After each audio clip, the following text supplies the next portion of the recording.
Sweet screams, everyone, and welcome to the GeekWave. I took a minute to think about, could I do a Halloween-themed pun for the GeekWave? I was like, the blood beach?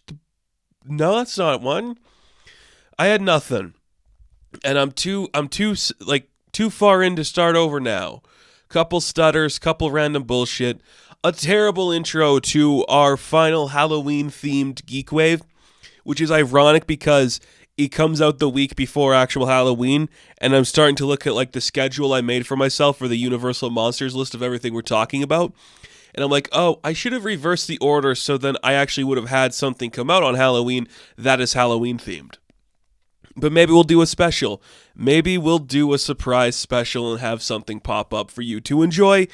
But until then, this is our Geek Wave episode dedicated to the Universal Monsters. We did a Frankenstein one a couple weeks back, and this week we are delving into the world, the mystical, magical realm that is the Universal Monsters Dark Universe.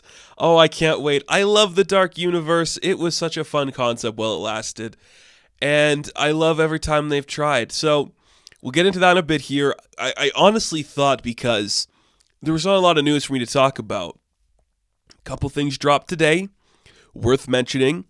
We'll get into that right away. Before we do, just want to say, Nosferatu video coming out very soon to round out our capper of these monsters in this month. And other than that, we got Game of Thrones content coming. We got Star Trek content coming. Everything's coming up. Comic bookdom. Love it. Love everything. Stalling for time until I get my notes out. All right, a couple pieces of news we can jump into and talk about. Let's start with this one first because it's very fascinating to me. Henry Cavill, folks, that's right. He took to the socials recently with a video of himself dressed as Superman, and he said, guys, if you saw Black Adam, you then are aware that I signed a huge deal with Warner Brothers to come back and play Superman all over the place. I'll be Supermaning into every other movie. Good. Okay, cool. Couple things about this that I find fascinating. One, he's probably getting a lot of money for this, because to step away from The Witcher, which probably seems like a way easier production than what's going on with everything at Warner Brothers, they got to be giving him a lot of money. I'm not saying it's going to be like the highest paid gig you're going to see for an actor, but if we found out that he was getting paid the most out of any Superman relative to the time they've played Superman, I wouldn't be surprised by that. Two, Black Adam is a bad movie. He appears in Black Adam in a post-credit scene that looks so staged and forced that I hate the way he's in that. I hate the fact that Amanda Waller can just call him. I think that sucks. 3, I've been a very vocal person about this, and I've talked about it on different platforms, in my personal life, on YouTube a bunch. I think Cavill is my least favorite Superman. I've said that before. I like him as a guy. He's a fun guy. He has a great attitude as an actor. He's willing to commit to the bit, and I enjoy that a lot. But the movies he's been Superman in have not interested me to make him my favorite.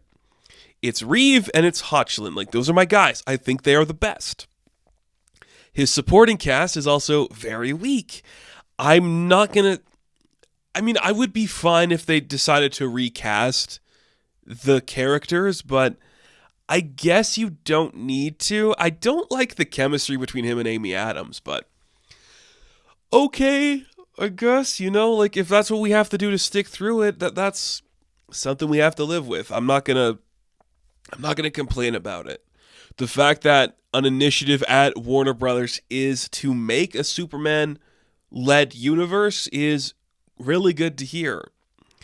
I don't care if it's connected to anything else, or if it's just like, hey, we're doing like the Batmaning of what is just a standalone Superman thing this time. That would be really nice, because there's a lot of areas to explore. Cavill has kind of become the right age that Superman should be. Hopefully this is something special. My hopes are very mixed, because it feels like it's already trapped in the wrong areas and going into the wrong direction, but who knows? Whether it's standalone, team-ups, whatever, I guess more Superman is a good thing. I guess that's a good thing. We'll have to wait and see. I'm not convinced as of yet, but the fact that it's something they've talked about, that bodes some confidence to me. I like that.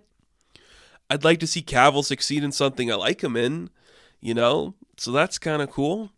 Maybe we'll talk more Superman stuff later. Like, I could definitely see myself coming back to talk Superman, and that's something we could get into. But we got a couple more pieces of news, including an Ant-Man Quantumania trailer, folks. That's right. Quantumania is upon us this February. We're going into the quantum realm because that's where we have to go. So the trailer came out, and I didn't like it. I felt nothing watching it, and I've been talking about this vocally a lot lately. I'm stopping like when I do like actual like reviews of these superhero films because I just don't want to anymore. And I watched this trailer, and it has Janet Van Dyne, my favorite Avenger, Kang the Conqueror, my favorite Avengers villain. It has Jeff Loveness, who wrote some of my favorite episodes of Rick and Morty, as the writer. I saw it, and all I could think was, okay, yeah, I guess we have to set up the next one, don't we? It doesn't feel like it's interesting. I feel like the Ant-Man films got stuck on this one interpretation of what to do with Hank and Janet, and they've never been able to move away from that to do something real. The pacing was whatever. It felt fine. Like, you start off in the normal, then, everybody gets shrunk down into the quantum realm. No problem with that. Everything looks so gray and bland. I don't get how we have so much good content that looks beautiful and colorful, but Marvel just insists on making everything look this way. I wasn't sold. What really didn't sell me was the way Evangeline Lilly is presenting her character. Why does she have a new haircut in every other movie, and why are they all so different? Because she wore a wig in the first one, I believe, and then she just had her natural hair in the next one, and now this one, they're trying to make her look like comic book Janet Van Dyne, so you can not complain when they fucked up Janet. Well, I'm complaining. Janet is my favorite Avenger. The character I like the most on the Avengers team, Janet Van Dyne. Her and Hope have been the two characters in the Marvel Cinematic Universe that have got the worst treatment because they have not been allowed to become characters. They are the Wasp. It's Michael Douglas and Michelle Pfeiffer. It's Paul Rudd and Evangeline Lilly. You could do so much more if you just let them try harder. But Bill Murray makes an appearance, which is probably bad timing because we're canceling him.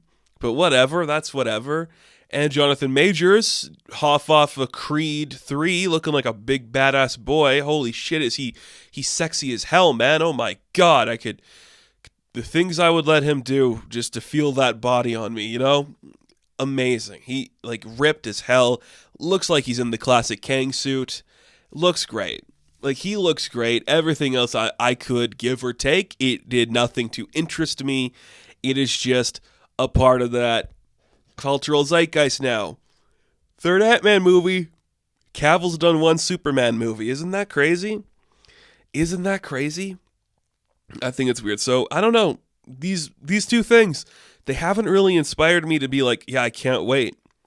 But I guess that's okay. I don't have to feel that with every piece of content that comes into existence, right? Sometimes you can just enjoy things for what they are and move on with your day. Now, speaking of things that kind of pique my interest slightly, Damon Lindelof, who is kind of all over the place, you're waiting for him to get that next project. Well, he is confirmed. It's official now that he will be writing and producing a new Star Wars film with Sharmeen Obaid-Chino, and she is possibly going to direct it. She worked on episodes of Miss Marvel. And so there's a little bit of news that came out. A writer's room was put together to come up with the story. A bunch of people that worked on great shows over the past couple of years and the past couple of just presentation television, right? And the current rumor is that this project is going to be set after the events of Rise of Skywalker, but have nothing to do with the continuation of that story. Now, here's everything I like about that. Not staying around a New Hope era, that's a really cool idea. Doing more sequel stuff, that's a cool idea. Damon Lindelof, hell, he's got some mixed bag in him. But I do like what he does normally. And I guess it kind of goes back to that thing with Abrams being one of the guys that did Star Wars. Abrams brought it back into popularity. If Lindelof could continue that feel, guess that makes sense because they were together on Lost. I don't hate this. I hear that name and I think Watchmen was really good. So I'm like, if you could do a Watchmen-esque movie for Star Wars, that'd be really cool. It feels like a reactionary thing to getting Tony and Dan Gilroy to lead the Andor phase, and Andor has been getting all of the buzz in the world. It feels like, if we get actual talented guys who don't just want to make schluck, we could have some prestigious Star Wars content. I feel like that's what the approach to this is going to be. That's very exciting. I think that's really cool. I like the idea of all of those names coming together to do something fun. I like Star Wars when Star Wars is good. Hopefully this is good. More content forever, baby. # content forever. The train never ends. We're on it for the rest of our lives. And one more piece of news to talk about, I guess, is that David Tennant's back as the Doctor. So the 13th Doctor, Jodie Whittaker, disappeared at the end of her show. David Tennant showed up just in time to spoil it for the next guy coming in to play the role. That's kind of fun, I guess. I don't really watch Doctor Who, but I thought that would be something to talk about, There you go. Doctor Who talk. So let's take a quick break, and when we come back, we're going to jump into the world, the mystical, magical entity that is the Dark Universe.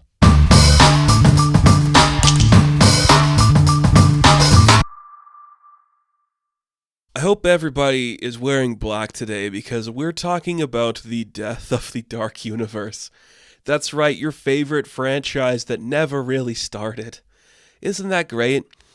I love this part of Hollywood. I love big ideas that go nowhere. I love when a company is like, what if we did a Marvel? And then they're like, oh shit, doing a Marvel is hard. Warner Brothers failed. Universal failed with their Dark Universe. The only one that kind of succeeded was the MonsterVerse, because it's a consistently mediocre franchise of Godzilla and King Kong stuff. They're the only one that made it. But I like that. I love when a studio is can we attempt something bold? Can we reinvent the Universal monsters for contemporary audiences? Because here's the thing, and I guess this is kind of an important place to start. You are not going to get a young person, unless they are a cinephile, to watch the Lon Chaney Wolfman or any Boris Karloff stuff. It is hard to do. I watched it all when I was younger because I'm not a normal kid. I've always loved that kind of atmosphere and those characters and being a part of that world. I just really enjoyed it. I remember seeing the Bela Lugosi film. I'm like, this is really silly and fun, and this is my cup of tea. This is what I want in my life every day. And the things I like about it is, one, they are short films. They are averaging 90 minutes and less, maybe. I really like how practical effects looked, and I like how low budget it is, so it doesn't need to be this over-the-top set piece. It's just a horror film. It's scary. It's not even scary sometimes. It's just creepy, or romantic, or frightening, or just extended periods of a guy in a costume swimming or walking weird. And that is what made him special. That is what made the Universal Monster special. But for some reason, and this might be a whole other topic to get into, Universal has this insistency that these guys are their Marvel characters, which is so bizarre to me because you've got some other franchises you could play with. I'm not sure why you go back to these ones all the time. Not that I'm complaining. Look, there are some reports going around as of today. I say as of today, it's been around forever, that a new attraction to the park in Orlando for Universal Studios is going to feature an exhibit dedicated to the monsters. That's awesome. I think the fact that they are trying to make these new and inventive for younger audiences is really freaking sweet. I think there is content that exists that has helped this brand survive. The cereals that become seasonal, like Count Chocula and Frankenberry, Hotel Transylvania, definitely gave kids a lot of information on all of these characters. That is awesome. they always come back to it.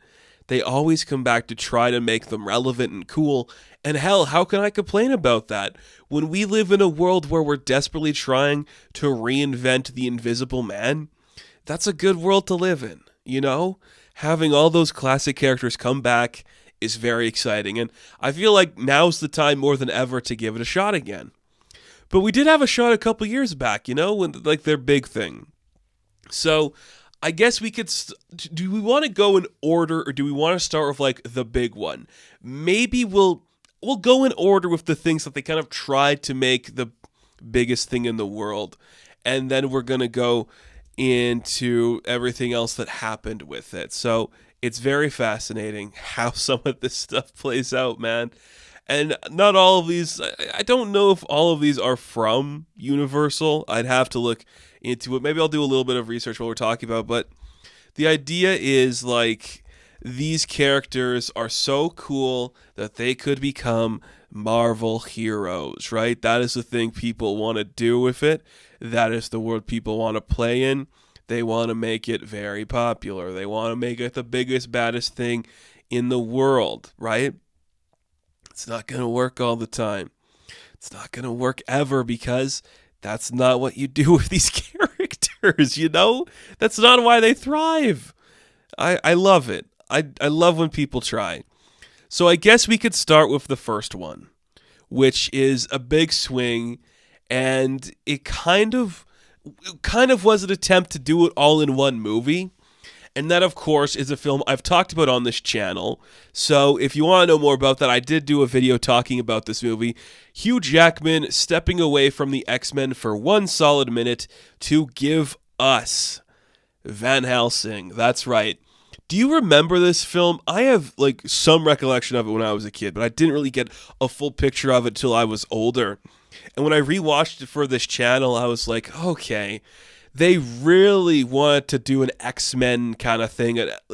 What they really wanted to do, because it was the era, like the early 2000s, they wanted to do like an underworld, Resident Evil kind of thing with the classic monsters. So you have a known actor in Hugh Jackman, the height of his stardom, leading this thing.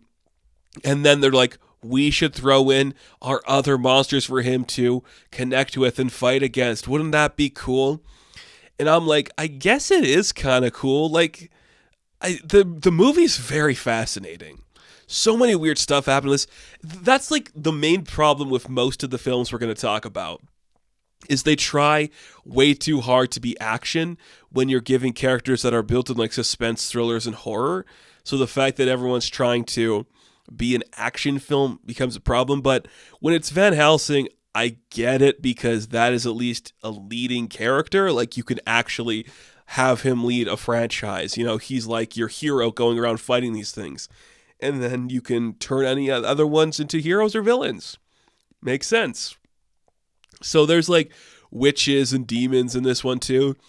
But there's also Dracula, who's this really weird guy, this really crazy dude. He's an evil villain trying to take over the world. There's werewolves.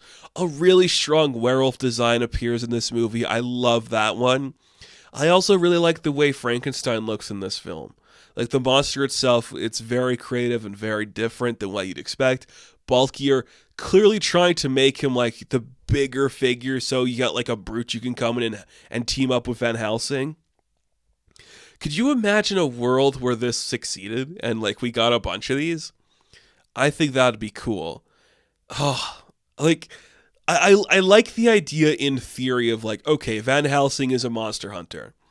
That means there's the possibility for him to fight the classic monsters. We see Dracula's a bad guy in here. We have no-named werewolves that show up in here, and Frankenstein's monster. So I'm like, okay, let's see where that goes, right?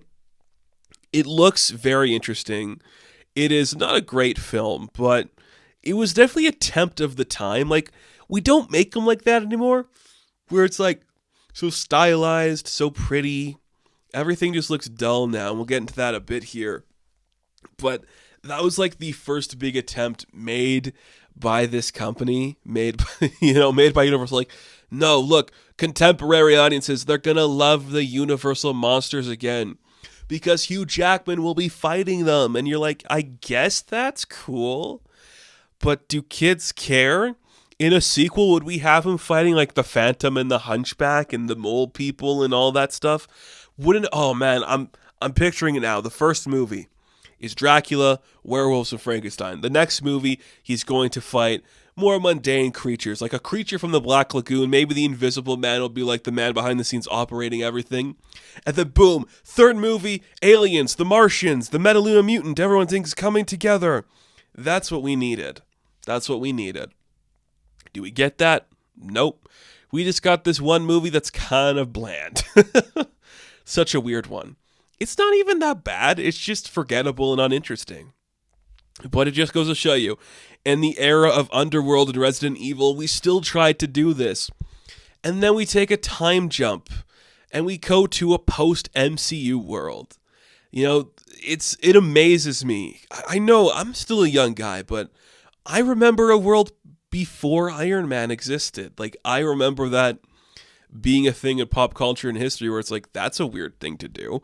And then they made an Iron Man film, and I'm like, oh, the world changed forever. It did. You cannot tell me the world didn't change after Iron Man. Hollywood definitely changed. So we're in a post-Iron Man MCU era. Universal, once again, is like, okay, we have characters we can play with. What's one we should do? Where's something we should go try? Oh, I know. Dracula Untold. Oh, I fucking love this movie. It's terrible to the core, but I love this movie just for the attempt to make Dracula a superhero. How could you hate that? How could you hate a movie dedicated to that premise? What if Dracula was just like an Avenger? It's so silly and dumb, but it's great. I love his armor so much. I think about the armor probably once a week with the stupid red dragon and the big dragon shoulder pads. I love it so much. Luke Evans, the king of the guy you recognize but can't picture a thing he was in. It's so cool.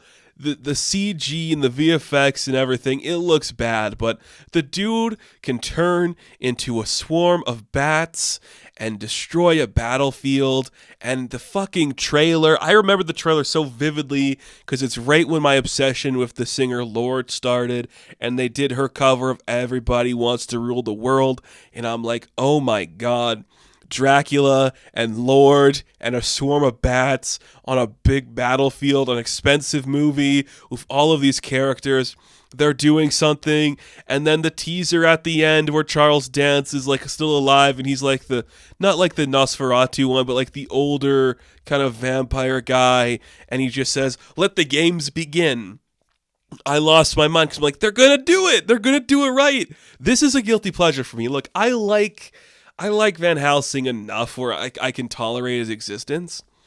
But my god, this is my shit, man. Just a stupid, dumb attempt to make a Dracula movie where he's a knight in dark dragon armor plowing through fields into a swarm of bats that turn into a bigger swarm of bats to fight bigger bats. Yeah, man. That is my shit. I have nothing but fond memories of this film. I remember I went to see it with a friend of mine, and I think it was the first time this friend ever had an interaction with a movie, setting up a sequel. He's like, "Why did it end with that?" This person literally, when we're walking out of the theater, like, "Why did it say 'Let the games begin' at the end?" I'm like, "Are you serious? It's giving us a sequel that'll never come. How could you not love that?" And I wish this one took off because this was truly, it wasn't like the official start because how could it be? But my God, they tried, didn't they? They really just took a big sexy boy and said, what if Dracula was a superhero? Would he team up with Tom Cruise? Who's to say? I don't know. Oh man, it's fantastic. Like, they attempted. This would be like the soft launch. So they never confirmed anything. But 2014, Dracula Untold comes out. The origin of Dracula. It ends in the modern day where our next movie would take place, and we would relaunch the Dark Universe. And here's the thing about the Dark Universe, is that they never actually had a confirmed Dracula. When they announced Everything else of those characters, Dracula was never one they talked about. And I'm like, that is so cool. So cool, right? It is cool. But guess what, everyone? Guess what? We jump to the world of The Mummy. That's right, folks. The official start. The movie officially opens with the Dark Universe logo, and we jump into the world, the brilliant world of the Dark Universe with 2017's The Mummy. I can't remember. All I know is this was the Tom Cruise movie that he wants you to forget.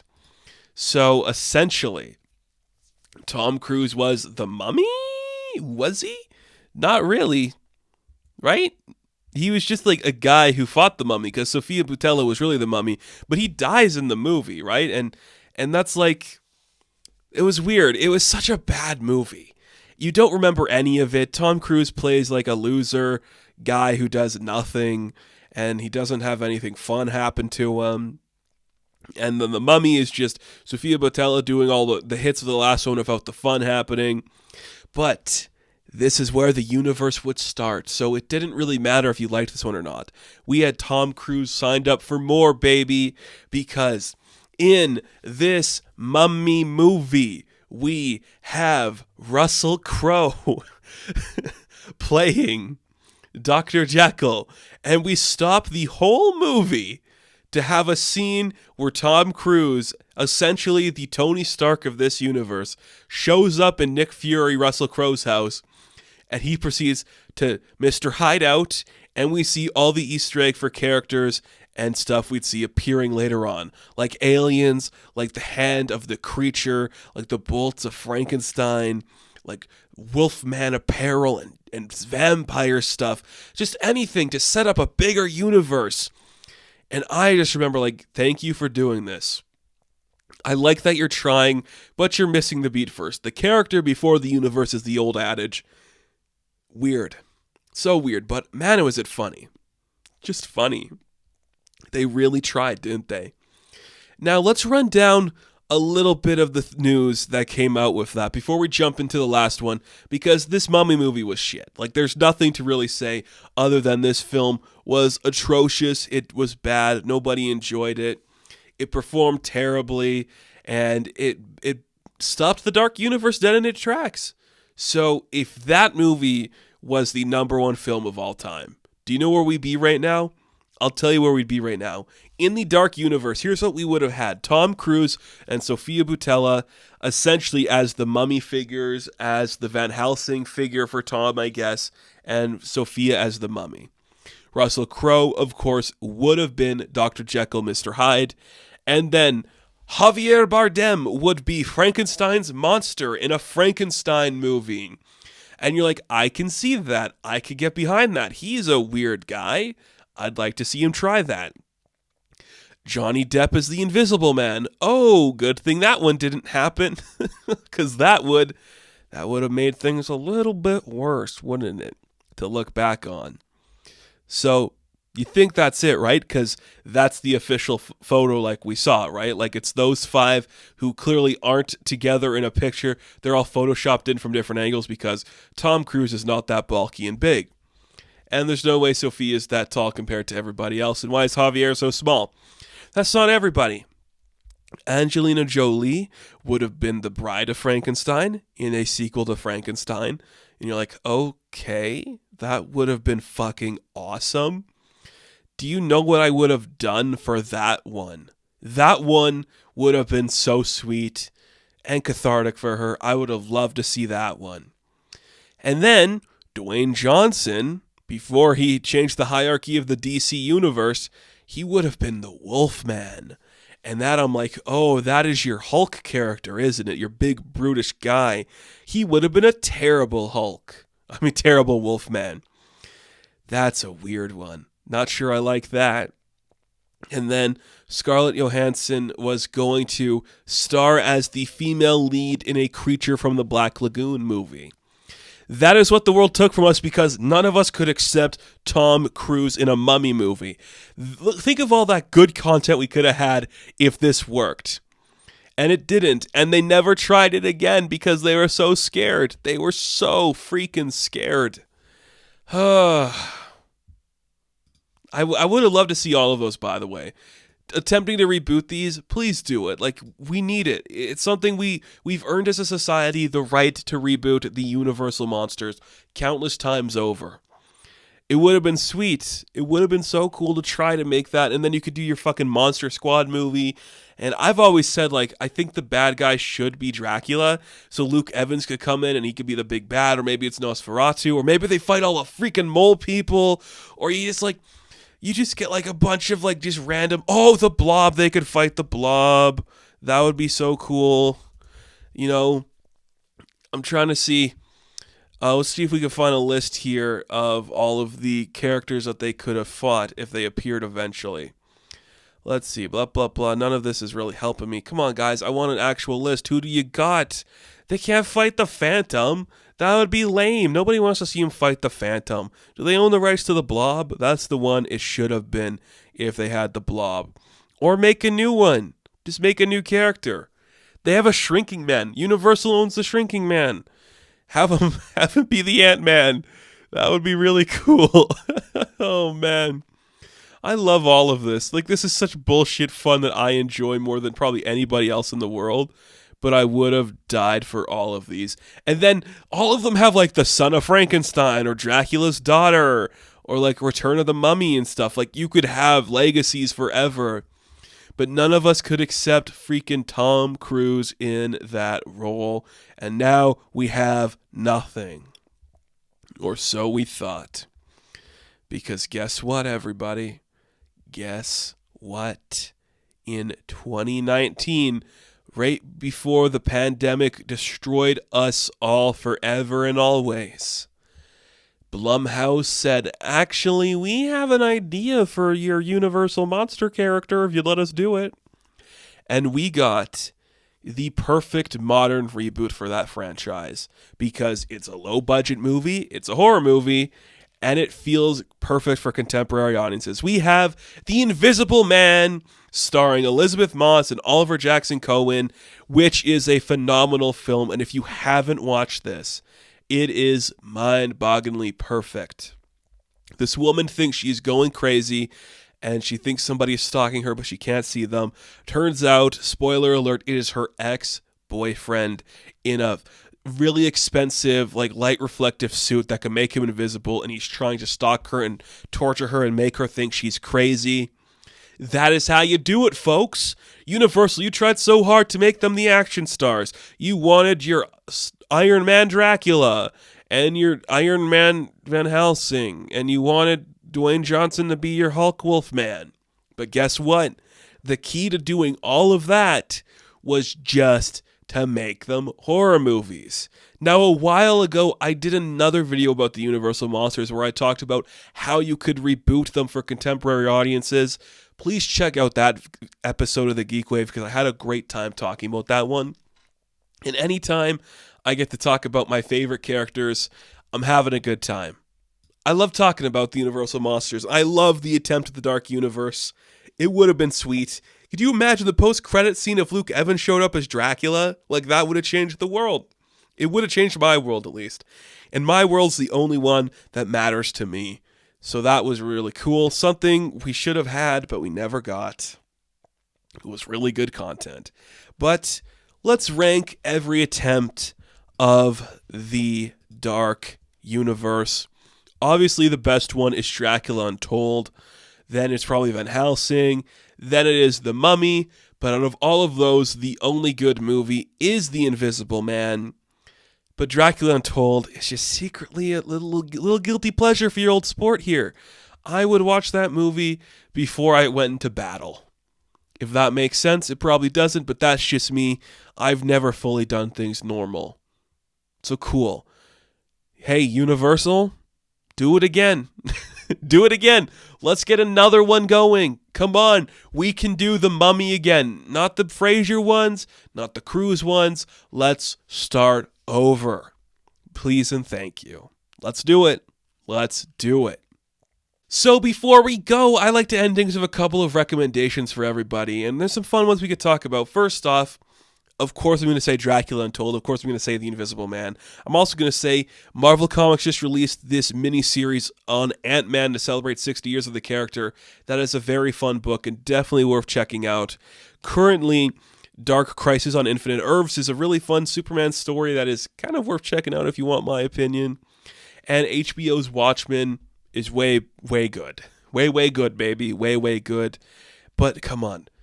If more people start watching Dracula Untold right now, we can probably get a sequel made. Because, it's only 8 years ago. Only 8 years ago.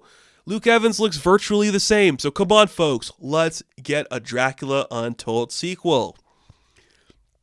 So that's going to do it for this episode of the GeekWave. Now be sure to like and subscribe to the channel. If you're listening to this on the podcast feed, please give us a rating over there. And if you want to hear me in more places, you can check me out on Instagram, TikTok, and Twitter. And if not, I will catch you guys in the next one. Have fun.